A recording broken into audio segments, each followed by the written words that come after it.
This is the Entrepreneurs United podcast with your hosts, John St.Pierre and Rich Hoffmann. Rich, there's a phenomenon that I'm experiencing with some of the businesses that I'm coaching that just seems to be more and more present. And I know you've talked about it a lot. You've been an influencer in this area. And I had an experience last week meeting with a company that did their first offsite ever. And so I facilitated this session. It was an all-day session. It was an hour away. It wasn't in Puerto Rico at a resort and this big expense. It was an hour away where the team got away to really discuss where they were as a business, reassess their core values and behaviors and anti-behaviors and where the team was all falling, maybe reset some expectations, look through the next quarter and what they were going to be doing. It was the first time this team had ever done it. And I walked away from that session going, oh my gosh, like more and more teams are remote.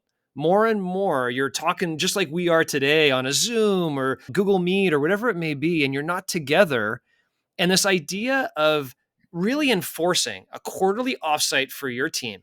It doesn't have to be expensive. It doesn't have to break your budget, but to get together as a team to build what you're an expert at, vulnerability-based trust, to go through things. I've experienced it a couple of times here recently, and I have to do a calling cry to all entrepreneurs listening to this right now. If you are not getting away every quarter for a day with your team to build that relationship, to really look at where you're going, challenge each other, be with each other, you are missing the boat. And I'd say a quick plug for the book, The Advantage by Pat Lencioni, and also Gino Wickman's book, Traction. They have different places on where they can be played. Traction, in my experience, John, is more of a goal attainment system. And it doesn't talk about vulnerability-based trust. It doesn't use some of the Lencioni concepts, 5 dysfunctions of a team. However, I will tell you, I've talked to an EOS implementer who said that's one of the things they do to kick things off is they talk about 5 dysfunctions of a team. But it doesn't show up in the book. So a lot of people who are like, oh, we're going to do what's in the book Traction and nothing more and nothing less. Well, EOS implementers themselves blend some of the Lencioni concepts into an EOS offsite. Now, the advantage is not as much of a goal attainment system. The advantage is really, how do we use the collective intelligence of the team at the top? That's what that more is. Both of them have and recommend a 1 to 2 day offsite. Both of them have a weekly tactical meeting or an L10 meeting. Both of them even recommend doing potentially a daily check-in with that team. However, the output of them is very different. So what you get off of Traction is more goal attainment type rocks that are set on a quarterly basis, versus what you get out of the Advantage work is more strategic. For example, you could have, John, a weekly tactical meeting with a team that does a lot of implementation. And that weekly tactical meeting would be color coding rocks, red, yellow, green. Is everybody on track, off track, or is it at risk? And all of those rocks come together to hit an organizational objective for the quarter. Now, if we look at on the Advantage side, you could also have a weekly tactical meeting with a leadership team now. And that leadership team may have rocks like, and that they don't call them rocks in the Advantage. That's on the Traction side. But that leadership team may have quarterly goals per person. And it may be all aligned around, for example, let's put together our standard operating procedure. And John, on the SOP, you're going to handle these 2 areas. You're going to do marketing and you're going to do finance.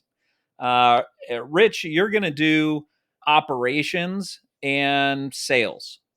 And we divide things up. So we would get together as a leadership team for a weekly tactical meeting, red, yellow, green, on the strategic play that we selected of implementing SOPs in our business over the next quarter. While at the same time, there's a weekly tactical meeting about goal attainment going on. So one of the problems is people go 100% EOS and it's not as strategic. Sure, you have a 10-year picture and you have a 3-year and a 1-year, but it's not as strategic about what are we doing quarter to strategically evolve the business. It's more about quarter to quarter and goal attainment when you're looking at traction and traction only. Yeah, I love the difference between those two. But you caught my attention too on kicking off the 5 dysfunctions of a team that I want to come back to. But really, Rich, I personally, as an entrepreneur, I think we all struggle with how many meetings your teams have. And you have this meeting, you have that meeting, you have this meeting, and everybody has their different structures of meetings, maybe for a right reason. And if we just avoided the week to week cadence that a team has, which I think is maybe a podcast in and of itself, which meetings people should have and what cadence they should have and who should be meeting, because the whole death by meeting thing is true and real. I do feel that what companies lack the most, and this is just fresh in my mind, is this ability to get off site with each other. I just don't think that a lot of companies are doing this right now. And the companies that do have better communication, better conflict resolution, better openness with each other, better everything, that I can't imagine for the life of me why a team would not be doing this on a quarterly basis. And keep in mind, this is coming from a space where my companies did not do quarterly offsites last year. And I'm sitting here going, oh boy, I think we missed the boat. I think we've been missing the boat for a while, probably with this COVID pandemic too, and maybe people not being in the office as much anymore. I'm just feeling it more and more. I'd like to dive into your view on this. Why are quarterly offsites so powerful in your mind, other than it's just another meeting? I want to answer a question you didn't ask before this. So powerful is, why don't people do it when they know they should, when they know it's available to them as a tool? Why don't they? What do you mean by that though? Like, how do you know it's a valuable tool unless you start doing it? Well, a lot of teams are aware that quarterly offsites are a thing, or they've started doing them and then they end up falling off. And instead of doing an offsite that's a 2-day offsite, they'll do a 1-day onsite, and it's only a half a day. So it's a 4-hour onsite where all they do is look at KPIs and goals for 4 hours in the office, where they're getting interrupted in their day-to-day work. And they think they're doing that because it's an efficiency play, because they don't need 2 days. They're super efficient. They're better than that. They could do it in not 4 8-minute hours. abs. I could do 6-minute abs. Yeah. Yeah. So heck, why not do it in 1 hour? Why don't we do a 1-hour quarterly thing? Because if we're really efficient, that's not how it works. The way that it works is this offsite, if you're running the EOS model, the offsite, yes, is for a goal or a ROC review and reset. Yes. But that's powerful. But the real power behind it, I think, is taking a break from doing work together to talk about how we work together, and how we work together not functionally, and how we work together functionally, and how do we optimize that. And things like doing an exercise where you go around the room and everyone gets to be on the hot seat, and everyone comments in the room. Let's say you're on the hot seat. Everybody's going to go around and say, what is something that you do that contributes well to the functioning of the leadership team? Everybody's also going to go around and say, what's one thing that you do that detracts from the leadership team being high functioning? Now, you can't open with that. You've got to develop some vulnerability-based trust in order to go there. But healthy leadership teams, that's the type of conversation that they're having at the offsite, where they're not talking about how to get work done. They're talking about how they work together to get work done. That to me is the real value of the offsite. It's not to look at goals and realign on goals. Yes, that's important, after we've optimized how we work together. Yeah. So, Rich, you're very familiar with EOS and the traction model, and some people may be, but some people may not be. And there's a lot of, I think you made a generalization there I just want to challenge, which is people know that quarterly offsites are great. They're just not doing it. I would argue that there's some companies that have never done a Mm. quarterly offsite, like the one I was at last week. They had never done this before, didn't even know the value of it necessarily. There are companies that have done it in the past and now have retracted it and they turned it into 30-second abs. I'm just going to meet at the office for an hour. And there are companies that have been doing it consistently. So let's take the companies that are doing it consistently off the table for a minute. If you're listening to this podcast and you've never done a quarterly offsite, or you want to bring them back into your business, how would you suggest starting? And I want to come back to this whole vulnerability based trust piece and the dysfunctions piece, and how you kick these things off. Should you do it yourself? Should you facilitate that? How would you recommend a team going, hey, you're going to hang up this podcast and you're going to go schedule your next quarterly offsite? Here's step 1, 2, 3, 4, 5 you should take right now. Yeah. If it's going to be, in my opinion, it doesn't matter if it's facilitated by somebody else or self-facilitated. What the offsite would look like looks roughly similar. I will say nobody, there are very few absolutes. Nobody has said, it's actually easier if I just facilitate the offsite. We get to where we want to go. And the role of being a facilitator and a participant is very easy. There are no conflicts ever. Nobody's ever said that. Everybody says it goes better if I hire somebody else to come in, because then we all get to have a seat at the table and participate. And I don't have to worry about facilitating and where lunch is and when we should pull a break. And am I over controlling or oversteering as a facilitator? What's my opinion?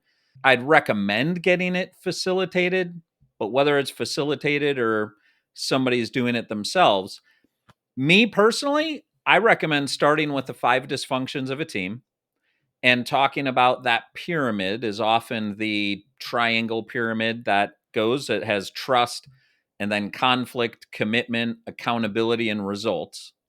So talk about those. There's a 2-minute video on YouTube of Pat Lencioni reviewing it. So if one is not comfortable reviewing that themselves, just pull up the 2-minute video and show it, and then talk a bit about it. My recommendation then is to work at the bottom of that triangle, which is trust. And with the table group, who's the consulting arm of Pat Lencioni's companies, the table group always starts, and consequently I have also, always starts with doing a personal histories exercise. So if you don't have that exercise, hop on Google and type in personal histories exercise, put in file type :PDF, and you'll be able to pull up that personal histories exercise where it asks, where were you born? How many siblings do you have, and where were you in birth order? And what's an interesting or unique challenge that you had in childhood? What that does is allows people to share about themselves. And you'll hear all sorts of things within that. Now, when you do that, the leader should go first and be quite vulnerable, because a leader sets the depth of vulnerability for the rest of the participants. John, do you remember when we did that together for the first time? You and I did the personal histories exercise, and we, at that point, had known each other 28 years, and we learned things about each other we had never known. Yep. Just that exercise brought stuff out neither of us had ever known about each other. It's a little slice of magic that really stokes some vulnerability in a different way. So that would be the start of it. And that could be it just for the vulnerability-based trust side. Then one may want to look at what's most important coming up in the next quarter. If you're going on the traction side, what are the 3 most important things that need to happen next quarter? And then you're breaking that down into rocks and how to obtain that. If you were going on the advantage side and it was you're trying to rally the collective intelligence of the team at the top, you would ask the 6 critical questions in the book, The Advantage, that starts with a question like, why do we exist? And what do we do? How do we behave? How will we succeed? What needs to happen next? Who must do what? So that would be the side where you're going a little more on the strategic side. And At the end of the day, the output from an offsite, John, has got to be useful. If it is not useful, then it's not worth having. So a lot of people will create a playbook via the Advantage using the 6 critical questions, and they won't pull it out again until the next offsite. Yeah. How useful was that? That wasn't very useful. The whole idea of either getting together quarterly rocks or getting together a playbook is that it be referenced between offsites to provide clarity for high quality decisions that are consistent and aligned. So whatever comes out of the offsite has got to be useful. I look at things very specifically from an ROI perspective. And I have been known to be the penny wise, dollar foolish individual as an entrepreneur. And I think a lot of entrepreneurs are just frugal and they're like, wait a minute, how much is it going to cost me? I got to hire a facilitator. I got to find this. I got to find that. And I think the area that I've been the most shocked is maybe a big word. I've been the most surprised or most impressed is that you can do these for pretty short money, relatively speaking. It doesn't have to be a massive expense. Sure, you may have to fly a couple people in. Sure, you may have to hire a facilitator. Yes, you should probably provide lunch. Maybe there's a night at a hotel. Either way, by a properly executed offsite, the ROI, in my opinion, from what I have seen, has been 5 to 10x the investment that I've seen so far in terms of the team gelling, the team walking away, pulling themselves, hey, let's do this. And even if, Rich, there's a moment of forgetfulness between what they did in the offsite to the next offsite, if you maintain consistency of we're going to meet again in 3 months, and then we're going to meet again in 3 months, we're going to meet again in 3 months, if there was a lack of consistency of bringing the insights from that offsite back into the daily work every day, it will come up the next meeting if you do it right. Hey, we met last 3 months ago. We talked about all these things and nothing's happened. That would be the first thing that probably come out if you're consistent in the approach. And so my view on the ROI here has changed drastically. Wait a minute, everybody's going to be on the office on the same day. Look, that happens all the time. Someone's sick, someone's out, someone's on vacation. It happens all the time. Your business can't survive with your key leadership team being gone for a day. That's a problem to begin with, right? But the ROI to me has impressed me because I'm pretty frugal with these types of expenses. And now that I've seen the light, I just want to tell everybody about it. Hey, the ROI is there. You can make this happen. It is worth it. And I do believe that if you've never run these offsites, having a facilitator on your first couple is essential, I believe. Maybe you'll try and do that afterwards, but I truly believe that your ability to sit back as a leader and see one where you're part of the group, you're vulnerable with everybody else, you're participating with everybody else versus trying to be the leader creates a whole different effect. I think the ROI can be difficult to evaluate from people that are very financially brained. The CFO may have a hard time always to see the ROI in that. We could hire a salesperson. We know we're going to get X out of it. What are we going to get out of the offsite? And it's hard to define, but the example that I've given, John, is if you want to get more healthy and you go to the gym, the first day at the gym, you come back and you look in the mirror. Did your body change? Probably not. You're like, that didn't really matter. Guess I'm never going to go to the gym again. No, you go back the second day. Did your body change? No. You go, that didn't matter. I went 2 days in a row and nothing happened. No, you got to go over time. And then eventually, at some point, you look up and you go, wow, things have changed a little bit. Well, John, I want you to pinpoint when exactly did things change? And you're like, I'm not sure when exactly. Was that day, was that offsite 3 or was that offsite 5? And it's like, I'm not sure. I just know over time we consistently practiced organizational health and vulnerability based trust and developing clarity with the team. And over time, this has made a huge difference just going to the gym would. So I think it's difficult to measure on ROI on an event basis. But if you stack up a team that practices organizational health and developing clarity and vulnerability based trust against a team that doesn't, I would put my money on literally invest in the team that does. every time, because over a course and a period of time, whether it be months or years or quarters, or eventually that team that's practicing being emotionally intelligent, practicing being healthy and not just smart in their roles, is going to beat the other. Love that. Rich, here's a challenge question for you. I came into this conversation with you today under a belief that if you took 100 businesses, small, medium-sized businesses, that the biggest thing that they are lacking in 2025 is a consistent quarterly offsite. That's one of the opinions that I have. It's one of the biggest things that I think small businesses are lacking. What would you say would be either more important than that you're seeing as lacking, or close in comparison, or number two to that? What would you say is the one biggest thing that small businesses in 2025 are lacking and they need from an organizational health perspective? I would go to the paradigm that an offsite is within. What I mean by that is I'd go to having effective meetings. And an offsite is an example of an effective meeting. I think there are too many meetings where people get together and they just hear updates from each other. And nobody's really listening, and the updates aren't really relevant to each other. And then somebody smart goes, "Oh, we could just record the updates and we can send them to each other." Oh, so people could pay half attention to a 5-minute video? So these just updates on what is everybody up to don't make sense, and they're useless. Also, the fire drills that come into a lot of meetings. Oh, this happened. We need to react. We need to look this way. We need to look that way. Here's what happened last week. We need to, and it's just the constant fire drill.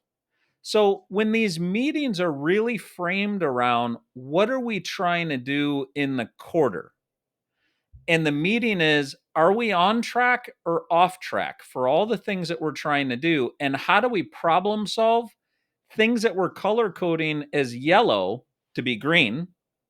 And how do we problem solve things that are color coded as red to become yellow?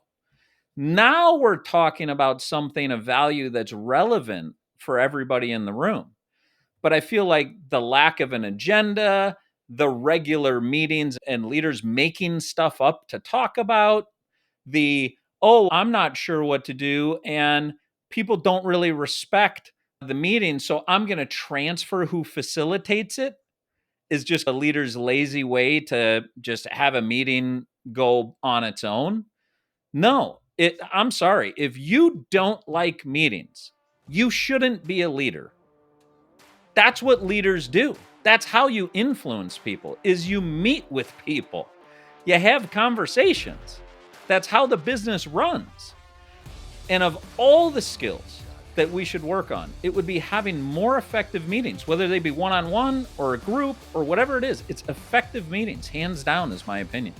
Love that. Maybe that's the headline of our next podcast. This was a great conversation. Certainly, if you're listening to this and you need help scheduling your offsite, you want a consultation from Rich or I on how to set this thing up, just reach out to us. I'd be more than happy. I'm sure you would be as Rich as well, to give somebody 30 or 40 minutes of our time and say, look, here's how you structure, here's what we should do, here's our playbook, here's what should happen. If you need a facilitator, certainly you can talk to us about that as well. Now's the time to get your companies together on a quarterly, consistent basis and have these offsites. Thanks for joining us today. Thanks, Rich, for your input.